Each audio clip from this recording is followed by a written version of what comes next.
Welcome to Pembelajar. Pada video pembelajaran kali ini kita akan membahas mengenai peluang usaha. Sebelum kita mulai, apakah kamu sudah pernah melakukan usaha? Apakah kalian sudah melihat peluang yang ada, atau malah tidak pernah memikirkan peluang yang ada? Nah, coba lakukan beberapa cara yang akan kita bahas di sini.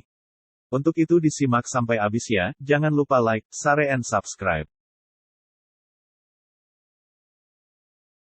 Analisis usaha adalah sebuah analisa yang berupa kegiatan melakukan perencanaan, meriset, memprediksi, mengevaluasi kegiatan usaha atau bisnis. Hal ini dilakukan untuk mengetahui atau menghindari segala kemungkinan buruk yang terjadi ketika proses bisnis dijalankan, karena dalam sebuah usaha pasti memiliki resiko. Resiko yang terburuk pun dapat diminimalisir bahkan diantisipasi dengan melakukan analisis usaha. Analisis tersebut juga bisa digunakan untuk meningkatkan keuntungan dan tujuan utama sebuah bisnis. Ya, sebenarnya sebuah analisis diperlukan untuk mengenal lebih dalam sebuah bisnis dari segala sisi. Sebuah analisa yang baik biasanya akan memperlihatkan analisis sebuah bisnis dari semua aspek dan data yang bisa dipertanggungjawabkan. Mulai dari faktor internal hingga faktor eksternal. Faktor internal biasanya berhubungan dengan proses produksi, penentuan harga, bahan baku, dan job desk dari karyawan. Kemudian untuk faktor eksternal akan berhubungan dengan pemasaran ke pelanggan, saluran distribusi, geopolitik, dan masih banyak lagi.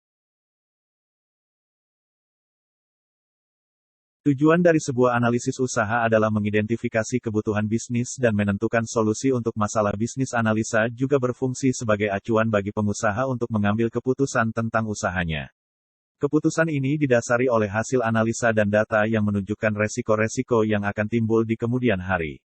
Selain itu, analisis ini akan menunjukkan kelebihan yang menjadi kekuatan dalam sebuah bisnis. Serta, hasil analisis juga menampilkan kekurangan yang dapat diminimalisir dengan mempersiapkan solusi dari kelemahan bisnis tersebut. Maka, analisa bisnis dan usaha dapat dikatakan sebagai peta strategi dalam berperang di dunia bisnis. Berikut ini adalah cara menentukan peluang usaha. Apakah sudah sama dengan kalian, yang sudah melakukan usaha? Ini penjelasannya.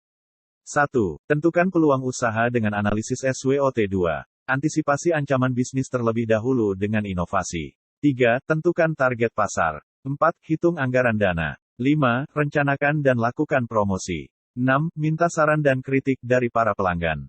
7. Lakukan evaluasi setiap bulan. Cara pertama dalam sebuah analisis usaha adalah menentukan peluang usaha yang memungkinkan dapat dilaksanakan dengan analisis SWOT.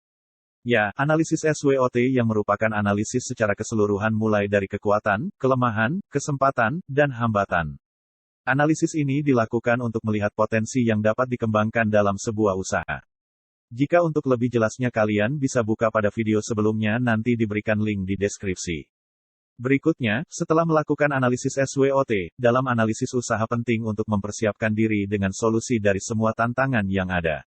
Dengan melakukan tindakan pencegahan dan mitigasi akan resiko-resiko yang terjadi, sebuah bisnis akan dapat bertahan bahkan dalam kondisi sulit pun. Biasanya tantangan berupa kesempatan dan hambatan bisnis yang ada terjawab melalui inovasi-inovasi baru. Inovasi tersebut merupakan bentuk antisipasi pengusaha terhadap ancaman-ancaman bisnis yang mungkin akan terjadi pada usahanya.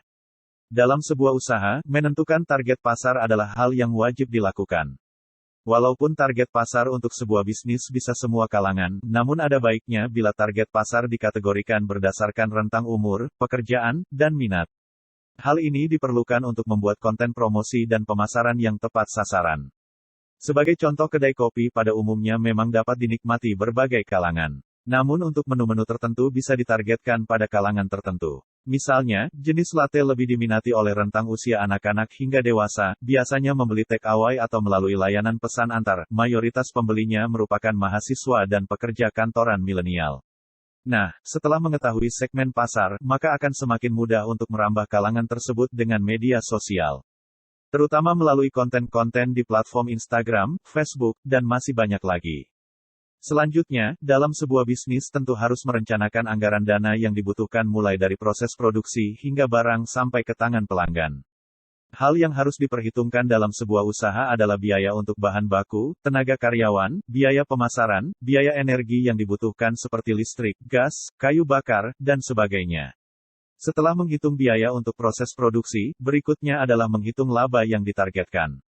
Mulai dari 30%, 50%, bahkan sampai 100% untuk laba yang ditargetkan berdasarkan HPP.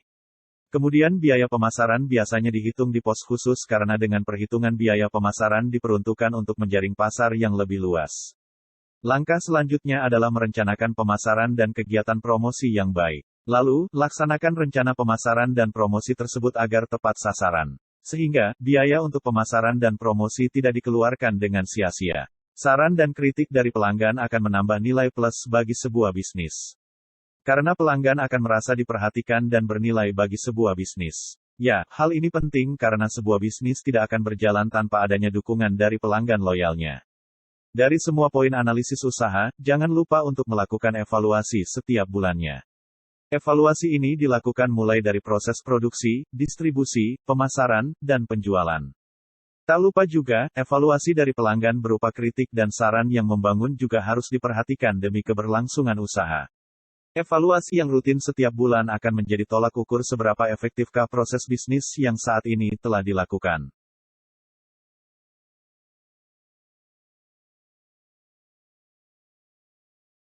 Cukup sekian video pembelajaran kali ini. See you and enjoy.